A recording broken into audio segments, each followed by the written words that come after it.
Hello! Welcome to my world of cooking kitchen spice. మీరు చూస్తున్నది అచ్చంగా చేసిన, సింపుల్‌గా చేసిన చికెన్ కబాబీన్ స్టైల్. చికెన్ ఫ్రైయింగ్స్ అయితే కాదు, ఖచ్చితంగా దీంట్లో ఒక టిపికల్ మసాలా పౌడర్‌ని యాడ్ చేస్తా అనమాట.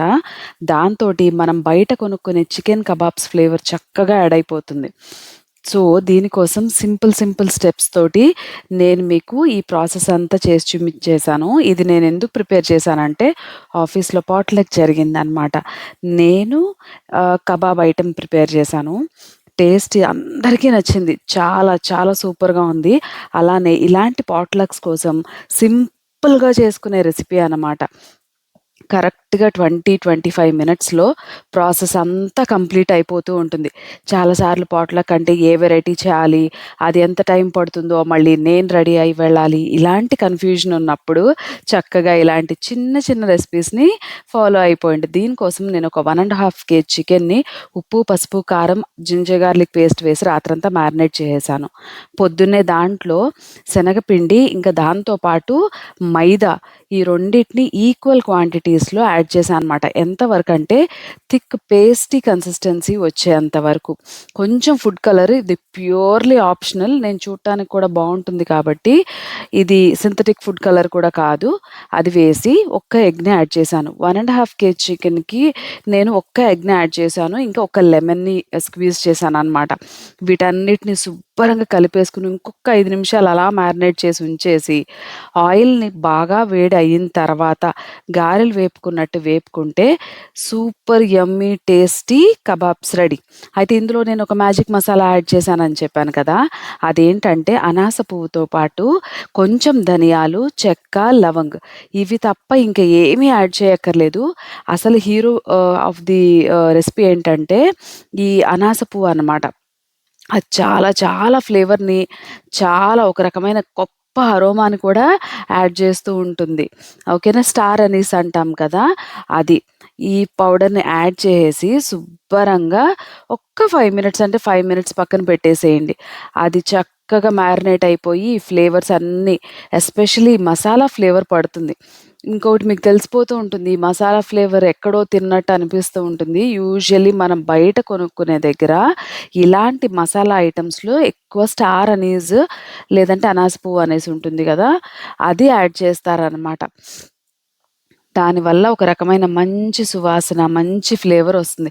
నేను మార్నింగ్ వండుకొని తీసుకెళ్ళినా కూడా ఆఫ్టర్‌నూన్ వరకు కూడా కొంచెం వేడి తగ్గినాయేమో కానీ ఫ్లేవర్, టేస్ట్ అవన్నీ అలానే ఉన్నాయి. అక్కడే అవెన్ ఉండటం వల్ల దాంట్లో వేడి చేసి పెట్టేసాననమాట. సో, మీరు పాట్‌లక్స్‌కి ఏమేం వెరైటీస్ ప్రిపేర్ చేస్తున్నారు? అవి ఎంత టైం పడుతున్నాయి? అందులో బెస్ట్ రెసిపీస్ ఏమన్నా ఉన్నాయో నాతో షేర్ చేసుకోవచ్చు కదా! అలానే ఇలాంటి మంచి ఈజీ సింపుల్ రెసిపీస్ కోసం తప్పకుండా stay connected to kitchen spice. మీరు మన కొన్ని వీడియోస్‌ని చూడండి ఇంతకుముందు చేసినవి. మీకు నచ్చినియి అనిపిస్తే, మీకు ఈజీగా, సింపుల్‌గా, హెల్ప్‌ఫుల్‌గా ఉన్నాయనిపిస్తే తప్పకుండా ఫాలో చేయండి. అలానే ఫుడ్డే కాదండోయ్!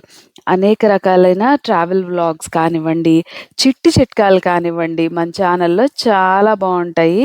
చాలా హెల్ప్‌ఫుల్‌గా ఉంటాయి. వాటిని కూడా ఒక్కసారి రివిజిట్ చేసేసేయండి. సో, ఇలా చికెన్ కబాబ్స్ తీసుకెళ్ళాను. ఇంకొక వీడియోలో నెక్స్ట్ వీడియోలో అసలు ఏమేం తీసుకొనొచ్చాం, ఆఫీస్‌లో ఈ పాట్‌లక్ ఫెస్ట్ ఎలా జరిగింది, అదంతా మీతో షేర్ చేసుకుంటానే. ఆహ్, పాట్‌లక్ ఫెస్ట్ అంటే గుర్తొచ్చింది. ఆహ్, పాట్‌లక్ గురించి చెప్తాను. ఇలా గ్యాదరింగ్స్ ఆఫీసెస్‌లో కూడా చిన్న గ్యాదరింగ్స్ అలాంటివి పెట్టుకున్నప్పుడు ఒక్కొక్కళ్ళు ఒక్కొక్క వెరైటీ వండుకొని ప్రిపేర్ చేసుకొని తీసుకొస్తారనమాట. మా వాళ్ళేం చేశారంటే చక్కగా మెను అంతా ముందే ఇచ్చేసేసి, ఇదిగో ఈ ఐటెమ్స్ ఉన్నాయి. ఎవరికి కావాలంటే ఆళ్ళు పికప్ చేసుకోవచ్చు. లేదంటే కొత్త ఐటెమ్స్ యాడ్ చేసుకోవచ్చు అని మనకే ఆప్షన్ ఇచ్చారు. చక్కగా అందరూ ఒక్కొక్కళ్ళు అప్పుడు కదా మనం ఆలోచిస్తాం. ఏంటి మనం ఏం స్పెషల్ చేసుకురాగలం?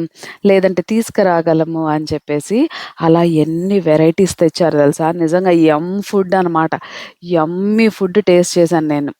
సో, ఇలా కలిసి చేసుకునే గ్యాదరింగ్స్ వల్ల ఏంటంటే, చక్కగా షేరింగ్ అండ్ కేరింగ్ అలానే ఈ ఫుడ్ ఎక్స్‌చేంజ్ కూడా అవుతూ ఉంటుంది. దాంట్లో కూడా మంచి థాట్స్ వస్తూ ఉంటాయన్నమాట. చక్కగా ఒకళ్ళు వర్ణించి చెప్పుకున్నారు వాళ్ళెలా ఫుడ్ చేశారు, ఎంత టైం పట్టింది, అది ఏమేం ఇంగ్రీడియెంట్స్‌తో చేశారు అని జెప్పి. అలా మా ఆఫీస్‌లో పాట్‌లక్ అయితే నేను అటెండ్ చేసినంత వరకు సూపర్‌గా జరిగింది. లాస్ట్‌లో మర్చిపోయానండి. ఈ స్టెప్ మాత్రం అస్సలు మర్చిపోవద్దు. అదేంటంటే చక్కగా ఒక 2 గుప్పిళ్ళు కడిగి పెట్టుకున్న కరివేపాకుని ఈ ఫ్రైయింగ్ అయిపోయిన తర్వాత ఆ నూనెలో యాడ్ చేశాననమాట. యాడ్ చేసి కంప్లీట్‌గా దేవేశాను. క్రంచీగా ఉండే ఈ కరివేపాకు రుచే నెక్స్ట్ లెవెల్ అనమాట. ఈ కర్రీ టేస్ట్‌ని, ఫ్లేవర్‌ని నెక్స్ట్ లెవెల్‌కి తీసుకెళ్ళాలంటే మాత్రం ఖచ్చితంగా ఫ్రెష్ కరివేపాకుని వాష్ చేసి లాస్ట్‌లో యాడ్ చేసేసేయండి. అది క్రంచీగా అయిన తర్వాత తీసి చికెన్‌లో యాడ్ చేసేసి, ఆ టేస్ట్‌ని ఆస్వాదించండి చెప్తాను. అలానే తప్పకుండా మన ఛానల్‌ని please do like, share and subscribe.